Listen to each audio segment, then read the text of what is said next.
Hello दोस्तों, मैं अरुण सिंह राजपूत स्वागत करता हूं आपका अपने यूट्यूब चैनल अरुण सिंह राजपूत पर। आज हम पढ़ने वाले हैं क्लास 10 की बायोलॉजी का चैप्टर नंबर 1 लाइफ प्रोसेस जैव प्रक्रम। उसके जो वैकल्पिक प्रश्न हैं वो हम करने वाले हैं। ये जो प्रश्न हम करवाएंगे ये कई बार बोर्ड में पूछे गए हैं।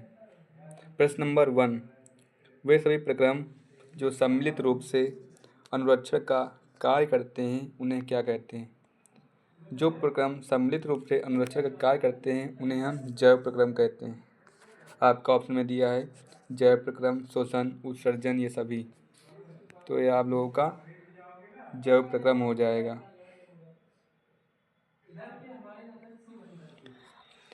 आगे बढ़ते हैं इसी प्रकार। प्रश्न नंबर 2, स्वपोषी जीव की कार्बन तथा ऊर्जा की आवश्यकताएं किस प्रकार पूरी होती हैं?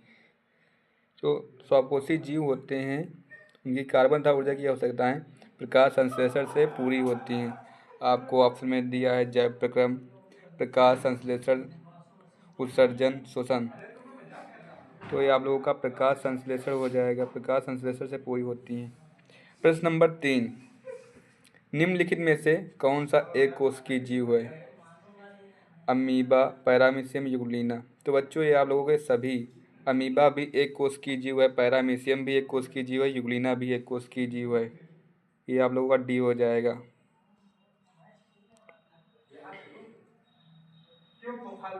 ये सभी। प्रश्न नंबर 4, सुपोषी पोषण के लिए आवश्यक है। जो हमारा सुपोषी पोषण होता है ये पेड़ पौधों में होता है। इसके लिए आपको ऑप्शन में दिया है जल तथा CO2 यानी कि carbon dioxide. Option number B chlorophyll. Option number C सूर्य का प्रकाश।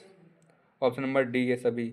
तो स्वपोषी पोषण के लिए आवश्यक है जल, कार्बन डाइऑक्साइड भी आवश्यक है, क्लोरोफिल भी आवश्यक है और सूर्य का प्रकाश भी आवश्यक है। तो ये आप लोगों का डी हो जाएगा, ये सभी। प्रश्न नंबर 5, पादपों में जो कार्बोहाइड्रेट तुरंत प्रयुक्त नहीं होते उन्हें किस रूप में संचित कर लिया जाता है? ऑप्शन दिया है ए प्रोटीन, ऑप्शन बी दिया है मंड, ऑप्शन सी दिया है वसा, ऑप्शन डी दिया है ये सभी। जल्दी से आप लोग कमेंट करके बताइए इसमें कौन सा सही होगा। इसमें आप लोगों का मंड होगा, क्योंकि जो पादपों में कार्बोहाइड्रेट तुरंत प्रयुक्त नहीं होती उन्हें मंड के रूप में संचित कर लिया जाता है। प्रश्न नंबर 6, क्लोरोफिल किस कोशिकांग में पाया जाता है? क्लोरोफिल किस कोशिकांग में पाया जाता है? माइटोकॉन्ड्रिया में ऑप्शन बी दिया है, केंद्रक में ऑप्शन सी दिया है, हरित लौह में ऑप्शन डी दिया है ये सभी। तो ये आप लोगों का हो जाएगा हरित लौह में, ऑप्शन नंबर सी। ये आप लोगों का ऑप्शन नंबर सी हो जाएगा। आगे बढ़ते हैं इसी प्रकार। अमरबेला। प्रश्न नंबर 7, अमरबेल, किलनी, जूं, लीच, फीताकृमि आदि किससे पोषण प्राप्त करते हैं? तो ऑप्शन ए दिया है पौधों और जंतुओं से उनको बिना मारे, बी दिया है पौधों और जीवों के स्त्राव से, सी दिया है मिट्टी से, डी दिया है पौधों और जंतुओं को मारने से। तो ये लोगों का आप लोगों को सातवें बोला है अमरबेल, किलनी, जूं, लीच। जू मतलब जुआ जो आप लोगों की खोपड़ी में हो जाते हैं। लीच, फीताक्रम आदि किससे पोषण प्राप्त करते हैं? तो ये आप लोगों का हो जाएगा ए, पौधों और जंतुओं से उनको बिना मारे। आगे बढ़ते हैं इसी प्रकार।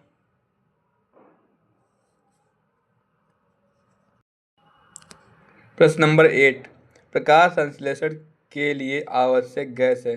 प्रकाश संश्लेषण के लिए आवश्यक गैस कौन सी है? ऑप्शन दिया ए O2 यानी कि ऑक्सीजन, बी दिया है कार्बन डाइऑक्साइड, सी दिया है नाइट्रोजन, डी दिया है हीलियम। तो आप जो प्रकाश संश्लेषण के लिए आवश्यक गैस होती है carbon dioxide, carbon dioxide CO2। प्रश्न नंबर 9, प्रकाश ऊर्जा का रासायनिक ऊर्जा में रूपांतरित करने वाली प्रक्रिया कौन सी है? प्रकाश ऊर्जा को रासायनिक ऊर्जा में कैसे रूपांतरित किया जाता है? तो ऑप्शन दिया है शोषण, ऑप्शन बी दिया है प्रकाश संश्लेषण, ऑप्शन सी दिया है ए और बी दोनों, ऑप्शन डी दिया है इनमें से कोई नहीं। तो आप लोग कमेंट करके बताइए इनमें से कौन सा सही होगा। जो प्रकाश ऊर्जा होती है उसको रासायनिक ऊर्जा में रूपांतरित करने के लिए प्रकाश संश्लेषण की प्रक्रिया होती है। ये आप लोगों का ऑप्शन बी सही हो जाएगा, प्रकाश संश्लेषण। प्रश्न नंबर 10, पैरामीशियम में चलन अंग कौन सा है? ऑप्शन ए दिया है फ्लैजिला, बी दिया है पश्चमाभ, सी दिया है स्पर्शक, डी दिया है पदाभ। आप लोग कमेंट करके बताइए कौन सा सही होगा इसमें से। पैरामीशियम में चलन अंग कौन सा है? तो ये आप लोगों का पश्चमाभ हो जाएगा, पश्चमाभ। प्रश्न नंबर 11, निम्नलिखित में से कौन सी घटना प्रकाश संश्लेषण प्रक्रम के दौरान होने वाली प्रथम घटना है? ऑप्शन ए प्रकाश ऊर्जा को रासायनिक ऊर्जा में रूपांतरित करना, ऑप्शन बी कार्बन डाइऑक्साइड का कार्बोनेट में अपचयन, ऑप्शन सी क्लोरोफिल द्वारा प्रकाश ऊर्जा को अवशोषित करना, ऑप्शन डी जल अणुओं का हाइड्रोजन तथा ऑक्सीजन में अपघटन। आप लोग जल्दी से बताइए कौन सा इसमें सही होगा। पूछा क्या 11, निम्नलिखित में से कौन सी घटना प्रकाश संश्लेषण प्रक्रम के दौरान होने वाली प्रथम घटना है? तो ये होगी क्लोरोफिल द्वारा प्रकाश ऊर्जा को अवशोषित करना।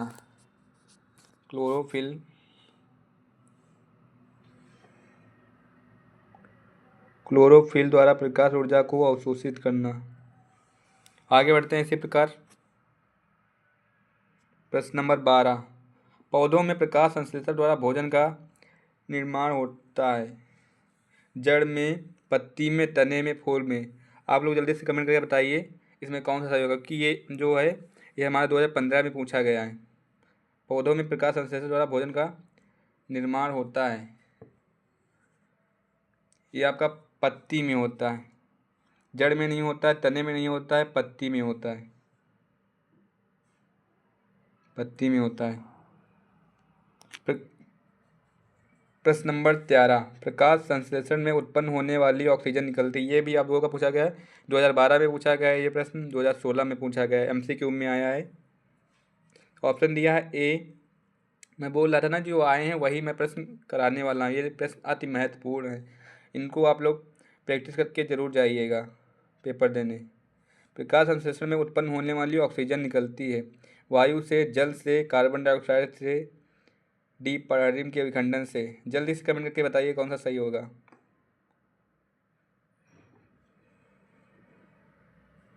प्रकाश संश्लेषण में उत्पन्न होने वाली ऑक्सीजन मिल निकलती है, तो ये आप लोगों का जल से निकलती है, जल से। प्रश्न नंबर 14, प्रकाश संश्लेषण की क्रिया में पादप निम्न खाद्य बनाते हैं। ऑप्शन ए दिया प्रोटीन, ऑप्शन बी दिया वसा, ऑप्शन सी दिया मंड, ऑप्शन डी दिया क्लोरोफिल। जल्दी से आप लोग बताइए इसमें कौन सा सही होगा। ये 2011 में पूछा गया है। ये प्रकाश संश्लेषण की क्रिया में पादप निम्न खाद्य बनाते हैं, तो ये मंड बनाते हैं। आगे बढ़ते हैं इसी प्रकार। प्रश्न नंबर 15, पादप निम्न प्रक्रम द्वारा वायु को शुद्ध करते हैं, वाष्पोत्सर्जन द्वारा, प्रकाश संश्लेषण द्वारा, शोषण द्वारा, प्रजनन द्वारा। इसमें किसी का भी आंसर गलत नहीं होना चाहिए, क्योंकि ये बहुत अच्छा प्रश्न है और बोर्ड में पूछा भी गया है, ये 2013 में पूछा गया है। जल्दी से आप लोग कमेंट करिए, बताइए।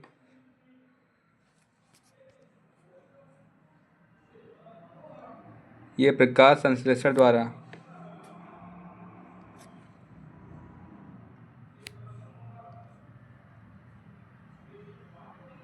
प्रकाश संश्लेषण द्वारा पादप निम्न प्रक्रम द्वारा वायु को शुद्ध करते हैं। जो प्रकाश संश्लेषण द्वारा प्रक्रम करते हैं उससे वायु को वो शुद्ध करते हैं।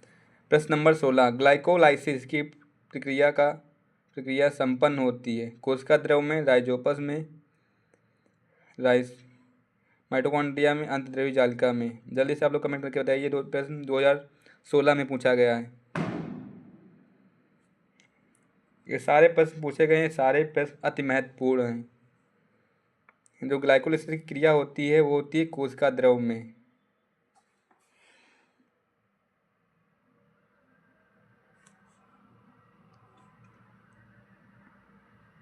कोशिका द्रव में होती है। आगे बढ़ते हैं। इसी प्रकार प्रकाशीय अभिक्रिया होती है माइटोकॉन्ड्रिया में, राइबोसोम में, हरित लवक के ग्रेना में, हरित लवक के स्ट्रोमा में। जल्दी से आप लोग कमेंट करके बताइए।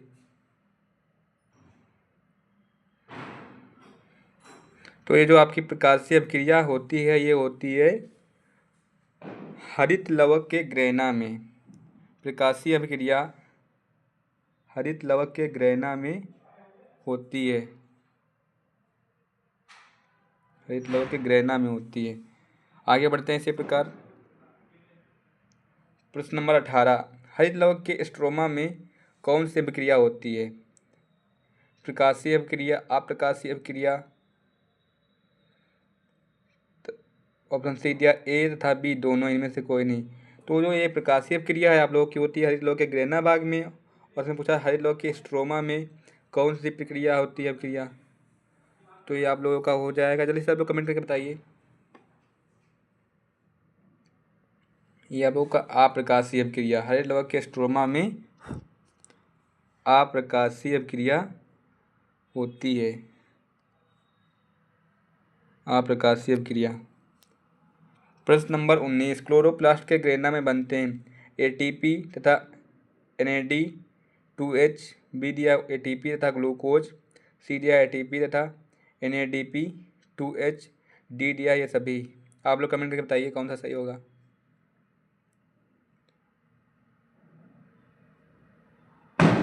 ये आप लोगों का हो जाएगा एटीपी तथा NADP2H। प्रश्न नंबर 20, लार ग्रंथि से निकलने वाले रस को क्या कहते हैं? एंजाइम, प्रोटीन, पित्तरस, लार। ये आप लोगों का गलत नहीं होना चाहिए, ये प्रश्न बहुत सरल है। जल्दी से आप लोग कमेंट करके बताइए कौन सा सही होगा। ये लार होगा। प्रश्न नंबर 21, लार में कौन सा एंजाइम होता है? टाइलिन, पेप्सिन, श्लेष्मा, ये सभी। आप जल्दी से कमेंट करके बताइए इसमें से कौन सा सही होगा, कौन सा लार में एंजाइम होता है। ये आप लोगों का होता है लार में जो एंजाइम पाया जाता है उसका नाम होता है टाइलिन। टाइलिन एंजाइम पाया जाता है लार में। आगे बढ़ते हैं। इसी प्रकार प्रश्न नंबर 22, अमाशय में भोजन कहाँ प्रवेश करता है? ऑप्शन ए दिया क्षुद्रांत में, बी दिया यकृत में, सी दिया है परिशेषिका में, डी दिया पित्त में। तो जल्दी से आप लोग कमेंट करके बताइए कौन सा सही होगा। जो अमाशय से भोजन प्रवेश करता है वो प्रवेश करता है क्षुद्रांत्र में, क्षुद्रांत्र में। प्रश्न नंबर 23, जीवों के द्वारा उपयोग में लाए जाने वाले जैव उत्प्रेरकों को कहते हैं? हार्मोन, रस, एंजाइम, संश्लेषित पदार्थ। तो ये आप लोगों का एंजाइम होगा।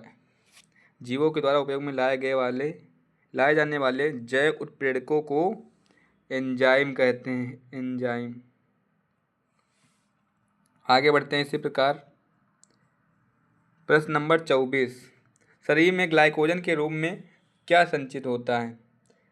ऑप्शन ए दिया है खाए गए भोजन से उत्पन्न कुछ ऊर्जा, बी दिया है रक्त के द्वारा प्रदान की गई ऑक्सीजन, सी दिया है श्वसन के द्वारा प्राप्त कार्बन डाइऑक्साइड और ऑक्सीजन का मिश्रण, डी दिया क्षुद्रांत द्वारा अवशोषित वसा। आप लोग जल्दी से कमेंट करके बताइए कौन सा सही होगा। शरीर में ग्लाइकोजन के रूप में खाए गए भोजन से उत्पन्न कुछ ऊर्जा वो ग्लाइकोजन के रूप में संचित होती है। प्रश्न नंबर 25, मानव अमाशय में कौन सा अम्ल उत्पन्न होता है? सल्फ्यूरिक अम्ल, नाइट्रिक अम्ल, हाइड्रोक्लोरिक अम्ल, सिट्रिक अम्ल। बताइए जल्दी से कमेंट करके आप लोग। ये होता है हाइड्रोक्लोरिक अम्ल। जो मानव अमाशय में उत्पन्न अम्ल होता है हाइड्रोक्लोरिक अम्ल, हाइड्रोक्लोरिक अम्ल। आगे बढ़ते हैं इसी प्रकार। प्रश्न नंबर 26, क्षुद्रांत के आंतरिक स्तर पर किस आकार के रसांकुर होते हैं? अंगुली, हाथ, मुट्ठी, पैर। कमेंट करके आप लोग बताइए जल्दी। ये आप लोगों का हो जाएगा उंगली। प्रश्न नंबर 27, निम्न में से कौन सा विटामिन केवल जल में घुलनशील है? Vitamin A, vitamin B, vitamin D, vitamin E. आप लोग जल्दी से कमेंट करके बताइए। पूछा है कौन सा विटामिन केवल जल में घुलनशील है, तो ये आपका ये विटामिन जो बी होता है ये जल में घुलनशील होता है। प्रश्न नंबर 28, घास खाने वाले प्राणियों की क्षुद्रांत कैसी होती? छोटी, मध्यम, लंबी, नगण्य। तो ये जो घास खाने वाले प्राणियों की क्षुद्रांत लंबी होती है। आगे बढ़ते हैं इसी प्रकार। प्रश्न नंबर 29, अमाशय के भीतरी स्तर की हाइड्रोक्लोरिक अम्ल से रक्षा करता है? पेप्सिन, श्लेष्मा, लार, एमिलेज, पित्तरस। जल्दी से आप लोग बताइए। अमाशय के भीतरी स्तर की हाइड्रोक्लोरिक अम्ल से रक्षा जो करता है वो होता है श्लेष्मा। प्रश्न नंबर 30, आहार नाल का कौन सा भाग यकृत से पित्तरस प्राप्त करता है? आमाशय, क्षुद्रांत, बृहदांत्र, आहार नली। तो ये आप लोगों का हो जाएगा बी, आहार नाल से क्षुद्रांत भाग यकृत से पित्तरस प्राप्त करता है। प्रश्न नंबर 31, आहार नाल में भोजन अधिकांशतः कहाँ पचता है? आमाशय में, मुख में, बृहदांत्र में, क्षुद्रांत्र में। जल्दी से आप लोग कमेंट करके बताइए। ये आहार नाल में भोजन अधिकांशतः क्षुद्रांत्र में पचता है। प्रश्न नंबर 32, मानव के पाचन तंत्र में सबसे बड़ी ग्रंथि है? यकृत, लार ग्रंथि, अग्नाशय, जठर ग्रंथि। मानव के पाचन तंत्र में सबसे बड़ी ग्रंथि है यकृत। जो ये यकृत है वो मानव के पाचन तंत्र में सबसे बड़ी ग्रंथि है। प्रश्न नंबर 33, आमाशय में क्षुद्रांत में भोजन का जाना किसके द्वारा नियंत्रित होता है? वाल्व के द्वारा, पाइलोरिक, अवरोधनी, दीर्घरोम, ये सभी। कमेंट करके आप लोग जल्दी से बताइए। आमाशय में क्षुद्रांत में भोजन का जाना पाइलोरिक अवरोधनी द्वारा नियंत्रित होता है। तो ये आप लोगों का बी सही हो जाएगा, ऑप्शन नंबर बी।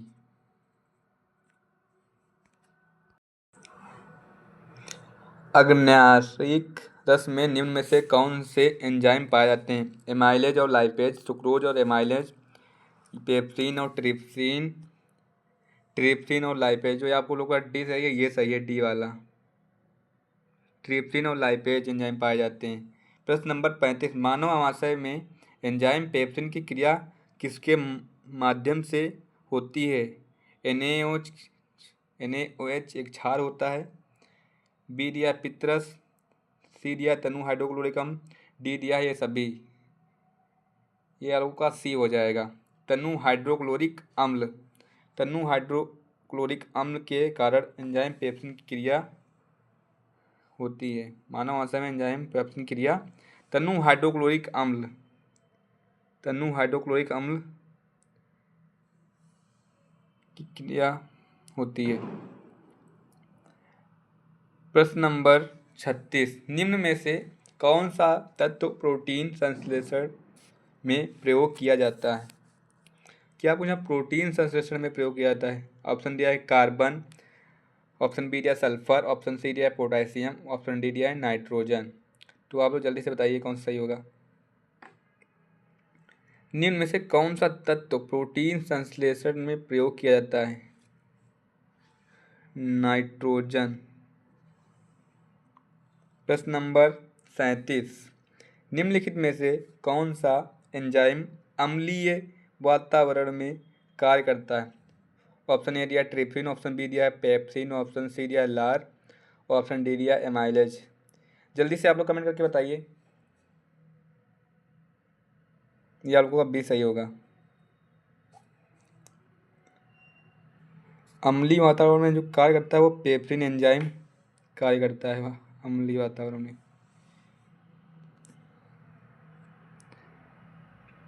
प्रश्न नंबर 38, यकृत किस रस को स्त्रावित करता है? लार, जठर रस, पित्त रस, अग्न्याशय। ये आप लोगों का जो यकृत होता है ये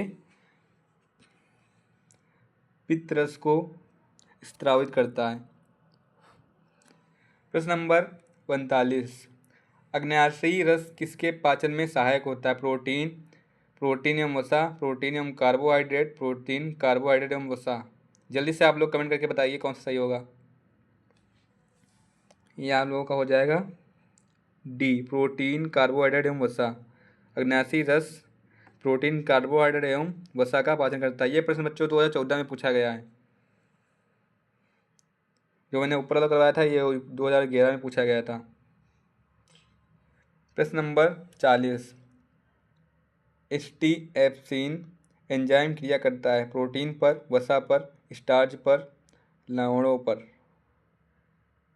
तो 40 का होगा आप लोगों का बी, जो स्टीएप्सिन एंजाइम होता है वो वसा पर क्रिया करता है।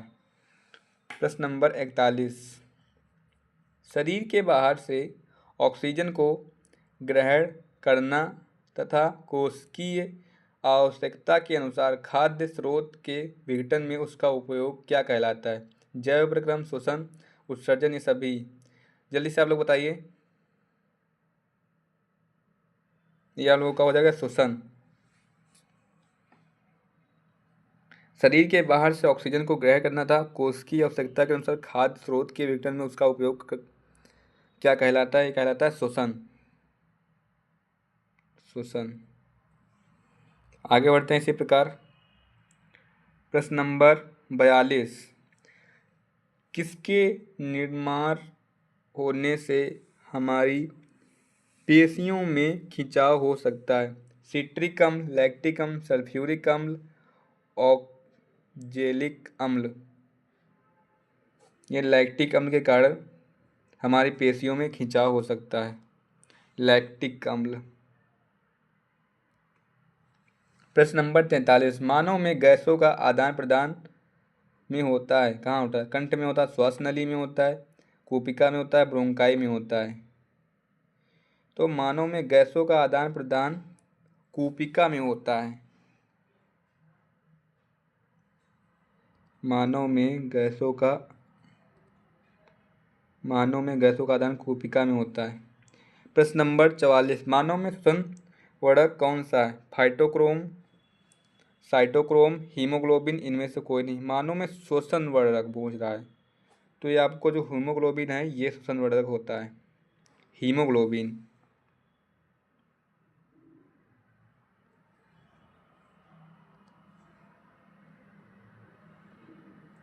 हीमोग्लोबिन। प्रश्न नंबर 45, फुफ्फुस में रुधिर से कौन सी गैस अलग होती है? Oxygen, carbon dioxide, sulphur, D दिया है NH3। प्रश्न नंबर 45 पूछ रहा है फुफ्फुस में रुधिर से कौन सी गैस अलग होती है? जो आप लोगों की कार्बन डाइऑक्साइड गैस होती है ये रुधिर से अलग होती है, कार्बन डाइऑक्साइड। प्रश्न नंबर 46, ATP का पूरा नाम है acid triphosphate, adenosine triphosphate, acid ट्राइगैसेस फॉस्फेट, एडिनो ट्राइफॉस्फेट। जल्दी से आप लोग कमेंट करके बताइए इसमें से कौन सही होगा। ATP का पूरा नाम होता है एडिनोसिन ट्राइफॉस्फेट। प्रश्न 47, हीमोग्लोबिन का कार्य है शरीर में ऑक्सीजन का संवहन, शरीर में कार्बन डाइऑक्साइड का संवहन करना। ऑप्शन सी दिया ए और बी दोनों, ऑप्शन डी दिया है इनमें से कोई नहीं। तो हीमोग्लोबिन का कार्य शरीर में ऑक्सीजन का संवहन करना भी होता है और शरीर में कार्बन डाइऑक्साइड का संवहन करना भी होता है। तो ये आप लोगों का दोनों सही हो जाएगा, ए और बी दोनों ऑप्शन करेक्ट हो जाएंगे। ऑप्शन सी सही, ए और बी दोनों। प्रश्न नंबर 48, ऊर्जा की मुद्रा है माइटोकॉन्ड्रिया, ग्लूकोज, पायरुवेट, एटीपी। ये तो आप लोगों को मुंह पे रटा होगा, क्योंकि ऊर्जा की मुद्रा हर साल बोर्ड में पूछी जाती है। तो ये आप लोगों का हो जाएगा एटीपी। प्रश्न नंबर 49, पादपों में गैसों का आदान प्रदान किसकी सतह से होता है? तनों, जड़ों, पत्तियों, ये सभी। जो पादपों में गैसों का आदान प्रदान होता है वो पत्तियों द्वारा होता है। आगे बढ़ते हैं इसी प्रकार। प्रश्न नंबर 50, फुफ्फुस धमनियों से शुद्ध रुधिर चला जाता है हृदय में, फेफड़ों में, शरीर की अग्र एवं पश्च महाधमनी में, रीढ़ या दाएं अलिंद में। तो जो फुफ्फुस धमनियों से अशुद्ध रुधिर फेफड़ों में जाता है, फुफ्फुस धमनियों से अशुद्ध रुधिर फेफड़ों में जाता है। प्रश्न नंबर 51, कौन सी सिरा में शुद्ध रक्त प्रवाहित होता है? पल्मोनरी, ग्रीवा, पोर्टल, पश्च महाशिरा। तो पूछ रहा है कौन सी सिरा में शुद्ध रक्त प्रवाहित होता है। ये बच्चों 2018 में पूछा गया है, ये पल्मोनरी।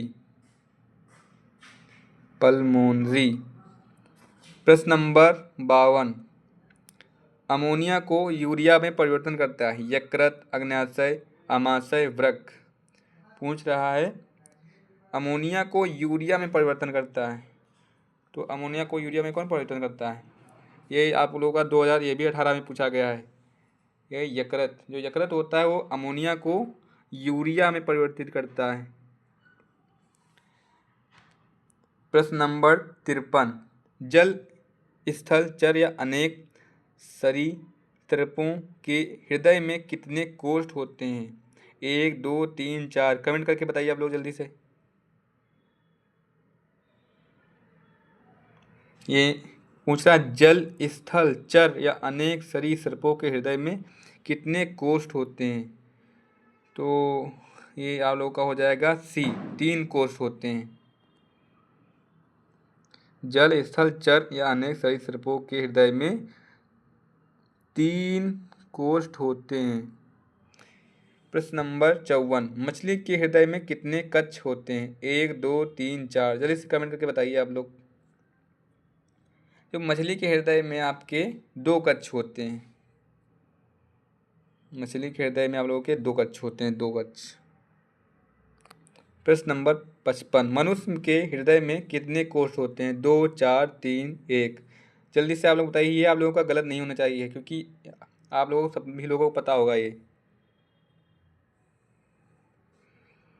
तो मनुष्य में के हृदय में 4 कोष्ठ होते हैं।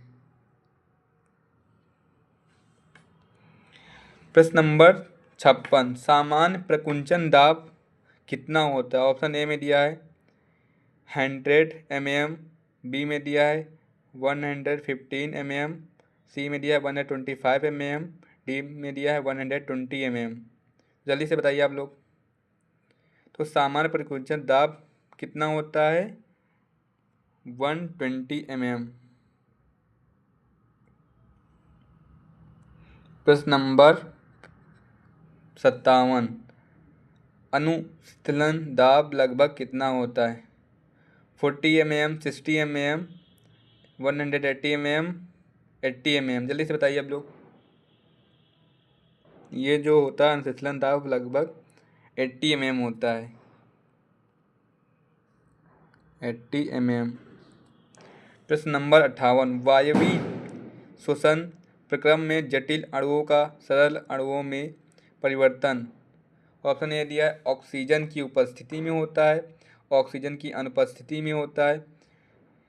ऑप्शन सी दिया ए और बी दोनों, ऑप्शन डी दिया इनमें से कोई नहीं। तो प्रश्न क्या पूछ रहा है? वायवीय श्वसन प्रक्रम में जटिल अणुओं का सरल अणुओं में परिवर्तन किसके कारण होता है? जल्दी से बताइए आप लोग। ये वायु श्वसन प्रक्रम में जटिल अणुओं का सरल अणुओं में परिवर्तन ऑक्सीजन की उपस्थिति में होता है। ऑक्सीजन की उपस्थिति में होता है। प्रश्न नंबर 59 निम्नलिखित में से किसकी भित्ति मोटी होती है? पूछ रहा निम्नलिखित में से किसकी भित्ति मोटी होती है? तो ऑप्शन ए दिया धमनी की, ऑप्शन बी दिया सिरा की, ऑप्शन सी दिया ए और बी दोनों, ऑप्शन डी दिया है इनमें से कोई नहीं। तो जो धमनी की होती है वो भित्ति उसकी बहुत मोटी होती है, धमनी।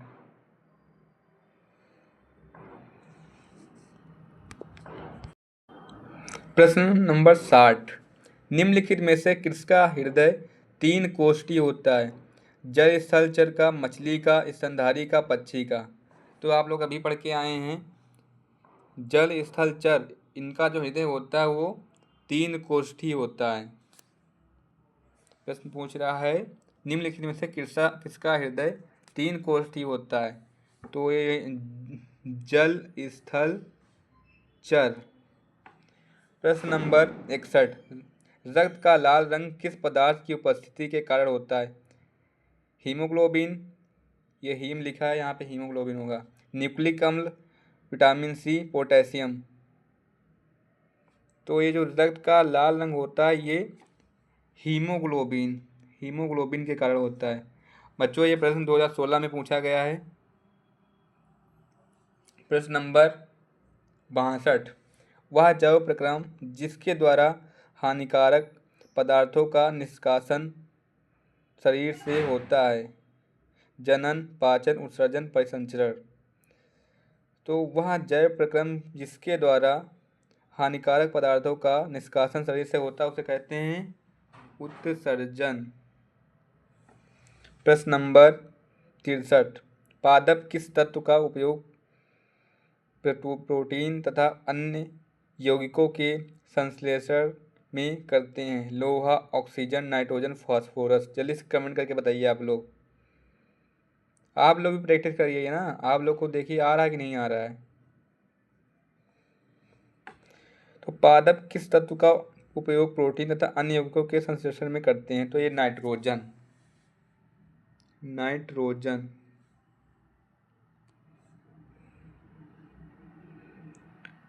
प्रश्न नंबर 64 पादप फास्फोरस, लोहा, मैग्नीशियम आदि कहाँ से प्राप्त करते हैं? ऑप्शन ए दिया है वायु से, ऑप्शन बी दिया है जल से, ऑप्शन सी दिया है मिट्टी से, ऑप्शन डी दिया है उर्वरकों से। तो लिखा है पादप फास्फोरस, लोहा, मैग्नीशियम आदि कहाँ से प्राप्त करते हैं? तो ये आप लोग का होगा मिट्टी से। प्रश्न नंबर 65 केवल न्यूक्लिक अम्ल तथा प्रोटीन के बने होते हैं जीवाणु, विषाणु, क्लोरोप्लास्ट, प्रयांश। जो ऊपर वाला हमने करवाया है 2019 में आया है और ये जो 65 वाला प्रश्न नंबर है ये 2020 और 2023 में आया है। तो पूछ रहा है केवल न्यूक्लिक अम्ल तथा प्रोटीन के बने होते हैं, तो वे होते हैं विषाणु। विषाणु जो होते हैं केवल न्यूक्लिक अम्ल तथा प्रोटीन के बने होते हैं, विषाणु। प्रश्न नंबर 66 मानव में वृक्क का कार्य होता है श्वसन से, प्रजनन, हार्मोन, संश्लेषण, उत्सर्जन। ये प्रश्न 2020 और 23 में ये भी पूछा गया है। मानव में वृक्क का कार्य होता है पूछ रहा है, तो ये होता है उत्सर्जन।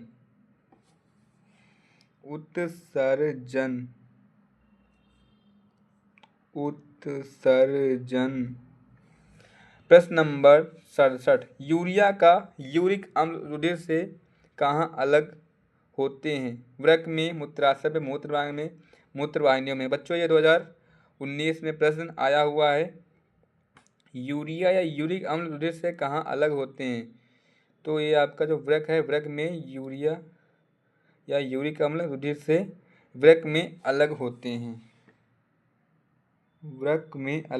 हैं, प्रश्न नंबर 68 पित्तरस का स्त्रावण होता है पित्ताशय में, यकृत में, अग्न्याशय में, आमाशय में। पित्तरस कहाँ से निकलता है? आप लोग पढ़े होंगे ना। ये जो पितरस होता है ये यकृत से निकलता है। प्रश्न नंबर 69, पौधों में जल के परिवहन हेतु होता है। ये आप लोगों का 2023 में पूछा गया है। पौधों में जल के परिवहन हेतु होता है फ्लोएम, रंध्र, पित्त, मज्जा, जाइलम। बोला पौधों में जल के परिवहन हेतु होता है, तो जो पौधों में जल का परिवहन करता है वो होता है जाइलम, और जो भोजन का परिवहन करता है वो होता है फ्लोएम। तो इसमें पूछा गया है जल का, तो इसमें आप लोगों का जाइलम हो जाएगा, जाइलम। प्रश्न नंबर 70, पौधों में पत्तियों तक जल तथा खनिज लवण स्थानांतरित होता है। यह प्रश्न बच्चों को पूछा गया है 2019 में, 2018 में पूछ रहा है। पौधों में पत्तियों तथा जल तथा खनिज लवण स्थानांतरित होता है जाइलम द्वारा, मज्जा द्वारा, वल्कुट द्वारा, फ्लोएम द्वारा। तो पूछा पत्तियों में जल तथा खनिज लवण, तो जल से जाइलम, जाइलम लगा देंगे, जाइलम द्वारा। पौधों में पत्तियों जल तथा खनिज लवण स्थानांतरित जाइलम द्वारा होता है। प्रश्न नंबर 71, खाद्य पदार्थों का स्थानांतरण किसके द्वारा होता है। अब इसमें खाद्य पदार्थ जाइलम द्वारा, कॉर्टेक्स द्वारा, फ्लोएम द्वारा, मज्जा द्वारा। तो खाद्य पदार्थों की बात हुई है यहाँ पर, तो वो हो जाएगा फ्लोएम द्वारा।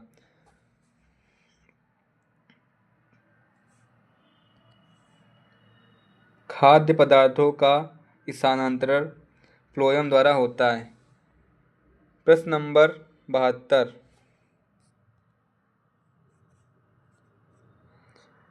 अवशोषित जल में घुलित लवण किस प्रक्रिया द्वारा पत्तियों तक पहुँचते हैं। ये बच्चों आपका प्रश्न पूछा गया है 2013 में।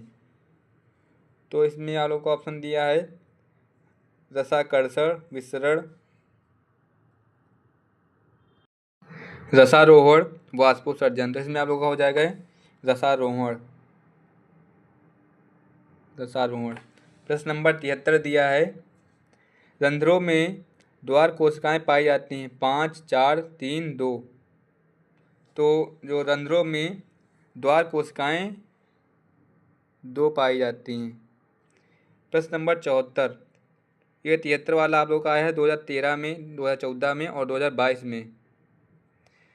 फ्लोएम द्वारा भोजन का स्थानांतरण होता है सुक्रोज के रूप में, प्रोटीन के रूप में, हार्मोन्स के रूप में, वसा के रूप में। पूछ रहा है फ्लोएम द्वारा भोजन का स्थानांतरण होता है, तो ये आपका जो फ्लोएम द्वारा भोजन का स्थानांतरण सुक्रोज के रूप में होता है। प्रश्न नंबर 75, उपापचयी वारज्य पदार्थों का शरीर से निष्कासन कहलाता है। उपापचयी वारज्य पदार्थों का शरीर से निष्कासन क्या कहलाता है। शोषण, पाचन, जनन, उत्सर्जन। तो ये आप लोगों का कहलाता है उत्सर्जन।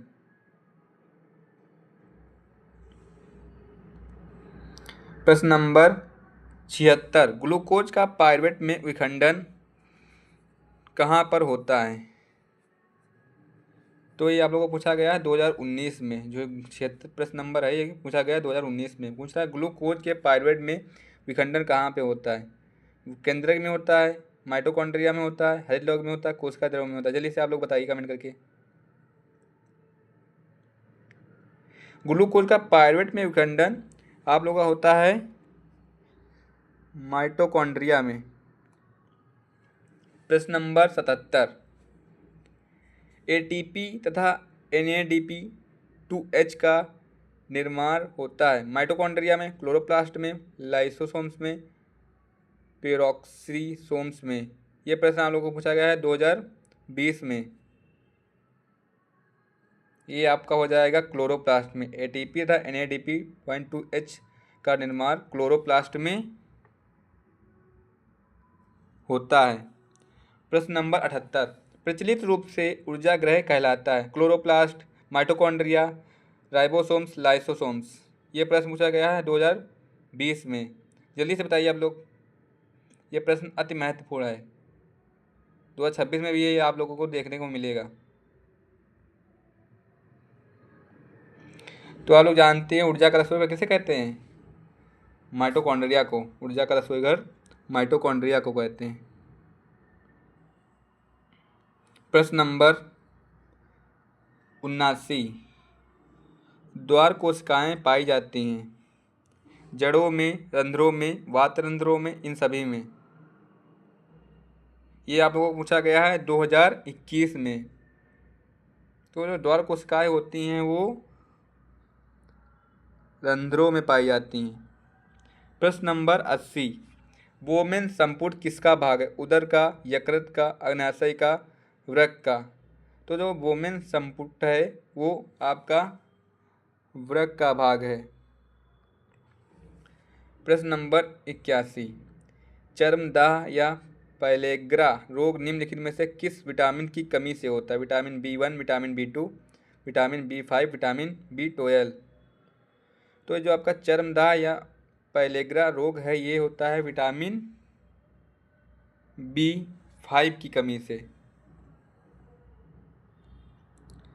प्रश्न नंबर 82, क्लोरोफिल अवशोषित करता है, किसको अवशोषित करता है? जल को, खनिज लवण को, प्रकाश ऊर्जा को, ऑक्सीजन को। ये आप लोगों को पूछा गया है 2022 में। पूछा क्लोरोफिल अवशोषित करता है। जो क्लोरोफिल होता है वो प्रकाश ऊर्जा को अवशोषित करता है। प्रकाश ऊर्जा को अवशोषित करता है क्लोरोफिल। प्रश्न नंबर 83, निम्नलिखित में से कौन सा विषम पोषी नहीं है? तो ये जो आपका ये प्रश्न है ये पूछा गया है 2022 में। ये भी 2022 में पूछा गया है।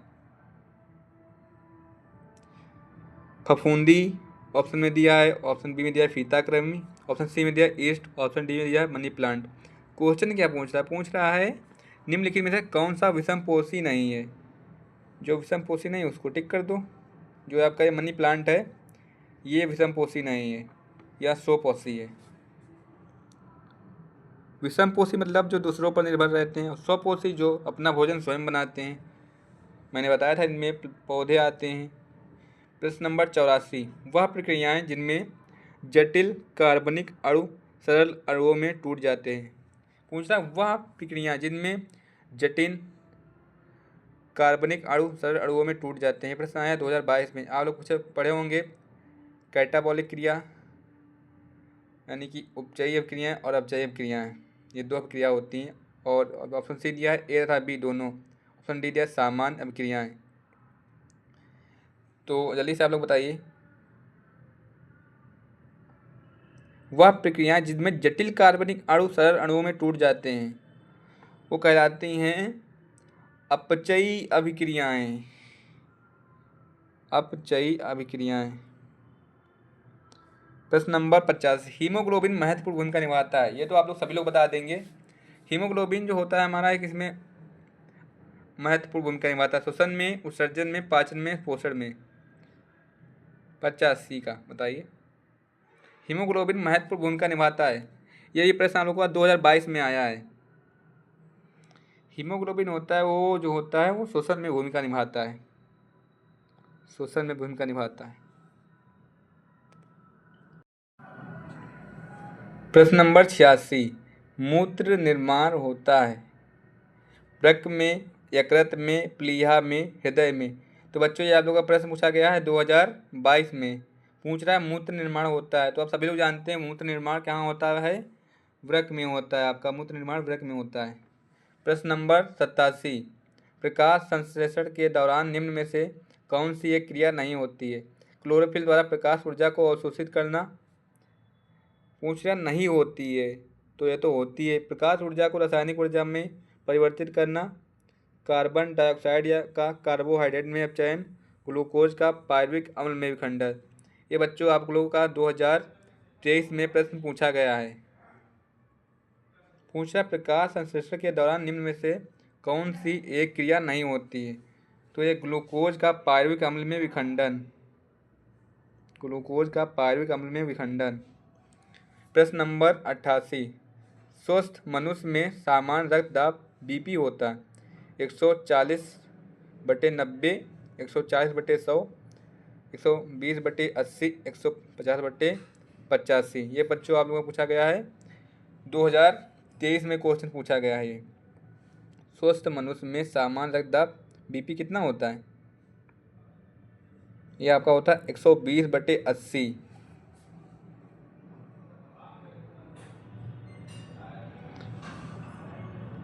प्रश्न नंबर 89, जठर ग्रंथियां उपस्थित होती हैं छोटी आंत में, आमाशय में, अग्नाशय में, बड़ी आंत में। ये प्रश्न बच्चों आप लोगों को पूछा गया है 2023 में, ये भी पूछा गया है। पूछा जठर ग्रंथियां उपस्थित होती हैं, तो आमाशय में जो होती हैं वो जठर ग्रंथियां उपस्थित होती हैं आमाशय में। प्रश्न नंबर 90, कूपिका वायु कोष्ठिका पाई जाती है यकृत में, फेफड़ों में, आमाशय में, जीभ में। ये भी प्रश्न आप लोगों का 2023 में पूछा गया है। पूछा कूपिका वायु कोष्ठक पाई जाती हैं, तो ये आप लोगों का हो जाएगा फेफड़ों में। फेफड़ों में कूपिका पाई जाती हैं। प्रश्न नंबर 91, निम्नलिखित में कौन सा जोड़ा प्रकाश संश्लेषक की अभिक्रिया में प्रयोग किया जाता है? ऑप्शन ए दिया कार्बन डाइऑक्साइड एवं ऑक्सीजन, जल एवं ऑक्सीजन। तो इसमें आप लोगों का सही हो जाएगा ये कार्बन डाइऑक्साइड एवं ऑक्सीजन। ये प्रश्न आप लोगों को पूछा गया है 2023 में। प्रश्न नंबर 92, प्रकाश संश्लेषण प्रक्रम के दौरान क्या संश्लेषित नहीं होता है? पूछा प्रकाश संश्लेषण प्रक्रम के दौरान क्या संशोधित नहीं होता है? तो ऑप्शन ए दिया है ऑक्सीजन, ऑप्शन बी दिया है कार्बन डाइऑक्साइड, ऑप्शन सी दिया है जल, ऑप्शन डी दिया है ग्लूकोज। ये प्रश्न आपका पूछा गया है 2023 में। जितने भी मैं प्रश्न करा रहा हूँ ये अति महत्वपूर्ण है, ये आपके बोर्ड पेपर में देखने को मिल सकते हैं। तो पूछ रहा प्रकाश संश्लेषण प्रक्रम के दौरान क्या संश्लेषित नहीं होता है? तो जो आपकी कार्बन डाइऑक्साइड गैस होती है ये संश्लेषित नहीं होती है।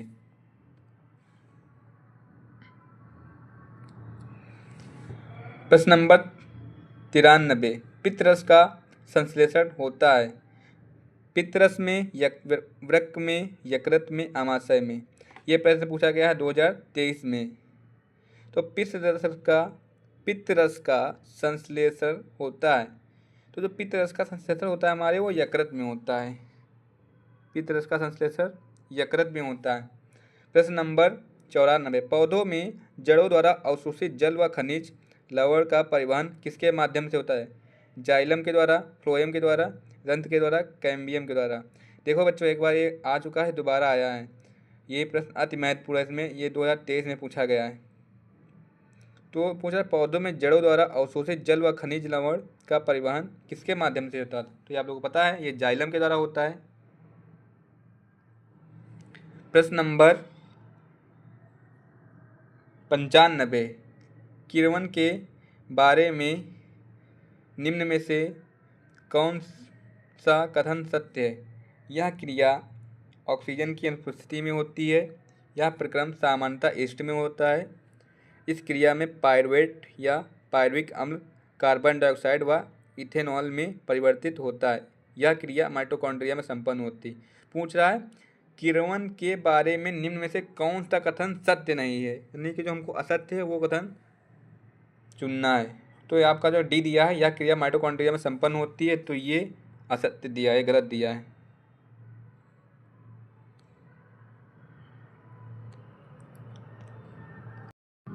आज की क्लास में इतने ही प्रश्न थे 95। अगर आप लोगों को वीडियो हमारी अच्छी लगती है, अगर ऐसे ही आप लोग प्रश्न पढ़ना चाहते हैं बहुविकल्पी अति महत्वपूर्ण, तो हमारे चैनल को सब्सक्राइब करें और वीडियो को लाइक करें। जितना से अधिक हो सके उतना ज़्यादा शेयर करें और मिलते हैं अगले वीडियो में। तब तक के धन्यवाद। Take care, good bye.